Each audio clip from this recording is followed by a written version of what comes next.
Hi guys, welcome back. Thanks for joining me again so soon. So lots of content is coming out this week because the royals are very busy, as naturally are the ex-royals as well. But we're not going to start with them. We're actually going to start with Prince William, because on the 9th of July, Prince William went on a trip and it brought back a bit of nostalgia for him. Prince William returned to Anglesey in Wales to the RAF airbase, where he received his pilot's training. Lots of wonderful memories for Prince William as he lived there with Catherine between 2010 and 2013. Look how sweet they were. Look how many years ago this was. Laughing at the typical rainy weather, the Prince caught up with his former flight instructor, Captain Brian Wills, who hadn't seen the Prince since 2009. Prince William made a joke saying, "I knew you'd still be here. You're a bit like a bad smell," much to the laughter from everybody that was there. Adding to his cool dad persona, which is an ever-increasing list, he joined fire crews in a simulation jet fire. Obviously in a very good mood, he was making jokes with the crew about wanting to get the media with the hose. I'm sure that could be quite tempting, but thankfully for the photographer Chris Jackson, he decided not to. But could you imagine Prince Louis looking at all the stuff that his dad gets up to? He must be so jealous of his dad being in a fire truck, putting out a fire on a jet. Prince William, in his usual style, took the time to meet with members of the public and family members who have got family on the base. He always takes his time. He is never in a rush. He goes out of his way to take selfies, to shake hands, and to actually meet the people. After he'd finished chatting, he toured around the base. It had eventually did stop raining, and he went up into the control room where he had a special cup of tea. Well, it wasn't a special cup of tea. It was a cup of tea in a special mug. They kindly gifted him a lovely new mug, not too dissimilar to what you would see in the royal gift shops, and it said HRH, the Prince of Wales. But it then stirred up memories of the mug that Prince William had when he was training at the base as a trainee pilot, and his nickname was Big Willie. Yes, I am showing my immaturity there, but that would make for some interesting gifts, wouldn't it? People going into Buckingham Palace gift shop and buying Big Willie mugs. Now, Prince William belonged to the RAF's 202 squadron and was always said by his colleagues to be an exceptional pilot.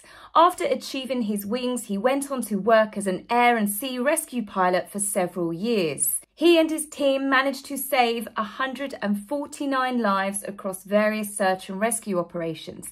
And back in 2011, when he was the Duke of Cambridge, many, many moons ago, and we had the lovely Duchess of Cambridge, they visited Canada. William piloted a Sea King helicopter in a search and rescue demonstration where they land on the water, otherwise known as waterbird landings. Canada is the only country which trains Sea King pilots to perform the very tricky manoeuvre. Prince William managed it first time, much to the delight of the cheering crowds and, of course, Catherine, who was waiting on dry land. Now, I will say this, obviously I'm a massive fan of the royal family and I love Catherine and William as a couple, but Prince William as a father, he's got some serious cool dad credentials, hasn't he? Old Daddy Cool. He's saved lots of lives, he's a qualified pilot, he rides motorbikes, he's friends with one of the top action heroes in the world, he's sung with Taylor Swift and John Bon Jovi. I mean, can you imagine Charlotte? She was so excited having the selfies with Taylor Swift, but knowing that her dad actually sang with Taylor Swift as well, that's got to earn him for some serious brownie points with his kids. Not only that, he's in fire trucks, then he's climbing down mountains. He's trekking through jungles, he's involved with the army, the navy, the RAF. He gets to ride in tanks. He rides around Windsor on his e-scooter. I mean, move over, Tom Cruise. I think we might actually have our very own royal action man. And it's not just the action type things that Prince William does as well. It's the fact that he's trying to help the homeless. He's making changes to conservation of animals. And then, of course, you've got the Earthshot Prize, which rather than preaching at people and telling us that we're all going to be on fire in 20 years and it's all our fault and we should use paper straws, he actually, along with teams of people, works together to elevate people that are going to help clean up our planet and make the planet a nicer place for the future generations. Whilst I won't use the exact words that Taylor Swift's boyfriend Travis Kelce said, I do agree with him. The fact that he said that Prince William is the coolest beep beep dude. And he certainly is. I've never read anything about Prince William behaving badly towards other people. All of the years I've been following Prince William and the royal family, I've never heard about him causing a problem or being rude or being uppity. You never hear any of that said about him. People genuinely like him. He is a likable person, and that's for many reasons. It's his compassion, it's his humility, it's the fact that he's always so positive. He's been through tragedy himself. He doesn't moan, he doesn't complain, no matter what has been thrown at him. Whenever you see him on TV, he is genuinely uplifting. I like watching the things that he gets up to because much like Catherine and the rest of the royals, to be honest with you, all of the royals with the exception of one and his wife, they generally bring a bit of positivity into the world. I've seen charities that I've never heard of, initiatives that I've donated to that I'd never heard of. They do shine a light, and I hate Meghan for ruining that phrase for me, but they do bring much needed attention to lots of worthy causes that many of us may not have been aware of. And one big project that Prince William has been working on, which is quite big, has just had its first year's anniversary, and that is Homewoods, a royal foundation and 6-city coalition initiative to try and help stop people from becoming homeless. And it has been announced that he has done a documentary that will be aired on ITV, showing everything that he, all of the agencies and teams of people have been doing to try to help eradicate homelessness. It's not just about getting people off the streets, it's also about stopping them from ever ending up on them in the first place. And it will be showing everything that they have achieved in the last year. Well, 3 days after Prince William announces his announcement, he's got a documentary on ITV.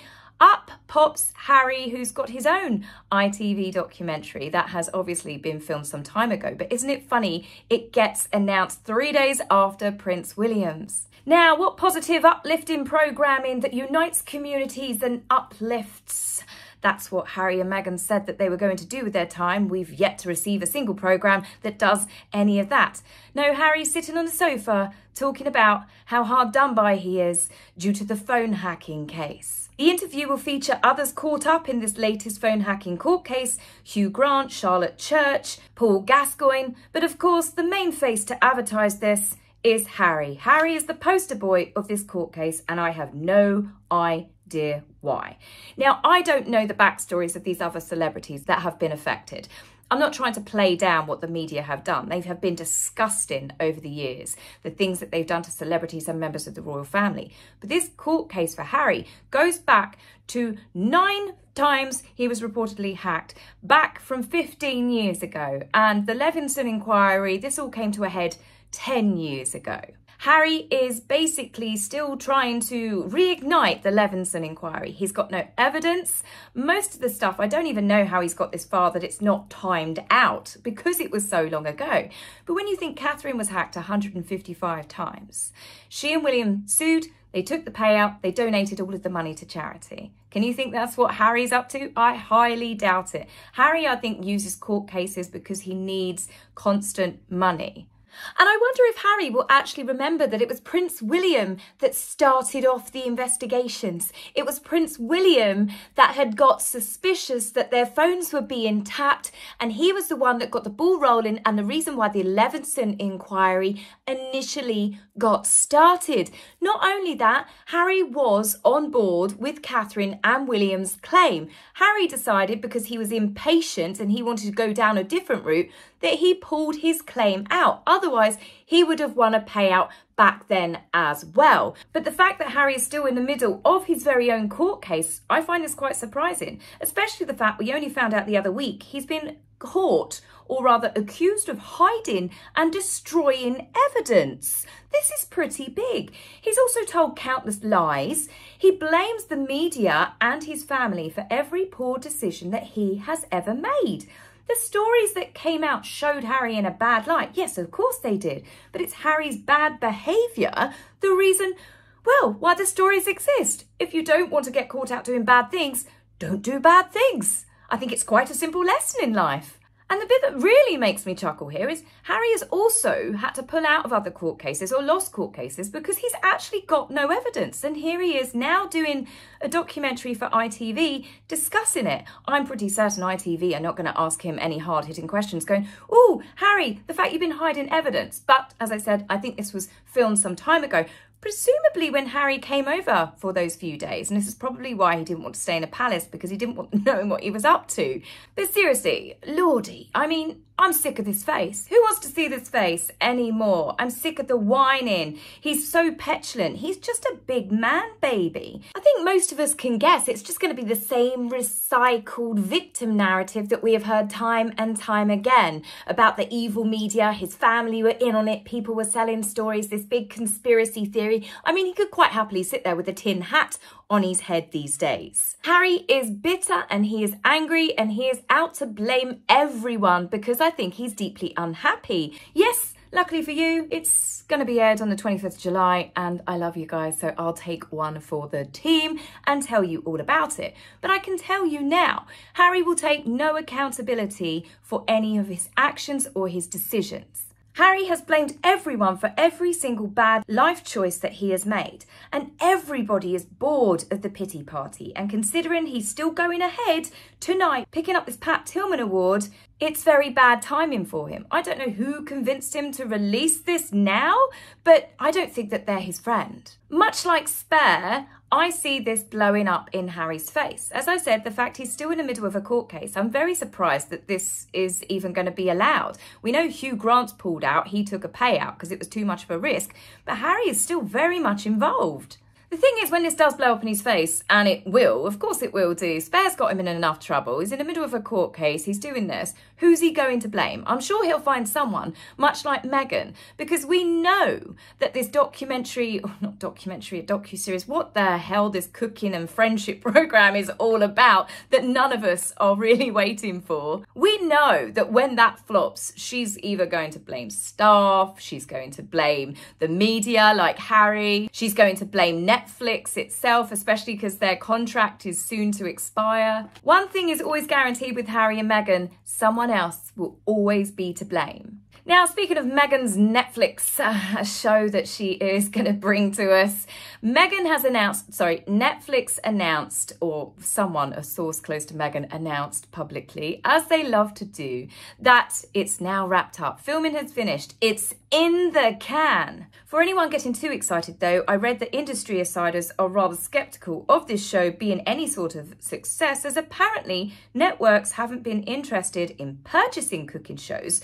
for the last few years, as the market is oversaturated with actual likeable celebrities and talented chefs. What's Meghan gonna bring to the table? Not a lot. I don't think Netflix are gonna get much return for the amount of money that they've probably invested in this show.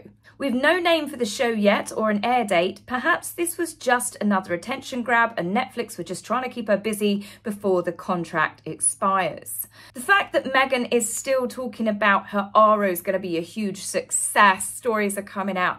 She launched it in March? She's released no products. All we've had is a couple of jars of jam and some dog biscuits that have been sent to some of her friends that they've posted on their social media account.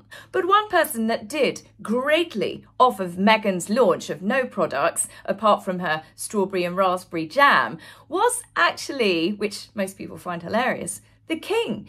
Because of Meghan kicking up a stink going, I can do this, the King does this, the royal family sell products, she and her Sussex squad made everybody around the world that didn't know that you can buy lots of royal monogram stuff from their gift shops, and it's actually affordable and some of it is really beautiful. The King's strawberry jam, within days of Meghan kicking up a fuss over selling jam herself, the sales shot through the roof. They actually sold out on several occasions. And it's not just jams that they sell either, and little pots of chutneys and tea sets. They sell pet produce as well. You can buy little doggy jackets, bow ties, bandanas, and also food bowls. Yes, you can buy your very own royal monogrammed dog bowls. I actually contacted the Royal Collection just to find out a bit more about it. They have recently redesigned them, but you can purchase your very own Royal Dog Bowl with Buckingham Palace, and you can also have Holyrood House. And I don't think that they're throwing shade at Harry. I don't think that they'd be that petty. But to be honest with you, if I worked in marketing for the royal family, I wouldn't be able to help myself, and I would have to say, as a bonus gift for buying the dog bowl, I'd send a broken necklace out as just a thank you, love from BP or KP. As I said earlier, with the big woolly mug, that's the level of my pettiness and my immaturity. But anyway, guys, that's it for me on this one. As we know, he's going to see collect the Pat Tillman Awards tonight. The backlash has not stopped him. I don't know really what's going to happen, but it's certainly not going to go in Harry's favour. The one good thing about this, however, is so many people around the world are now more aware of the American hero and what he actually did, Pat Tillman. So that's the one tiny good thing that's come of this, but I think this has really sullied the awards going forward. But as many other YouTubers have put out there, apparently the Pat Tillman Foundation is just as shady as the Archwell Foundation, and it's actually run by Pat Tillman's ex-wife, who's married with children. And I don't know, I just find anything to do with foundations these days, that's another good thing that Harry and Meghan have done. They've actually given me more awareness of how many of them are actually cons, and a great way to make rich people richer by donating barely any of the donations. So make sure, if you want your donation to go to a worthy cause, donate it as close to that cause as you possibly can. So guys, that's it for me on this one. I will be back with you soon. So take care for now. Bye.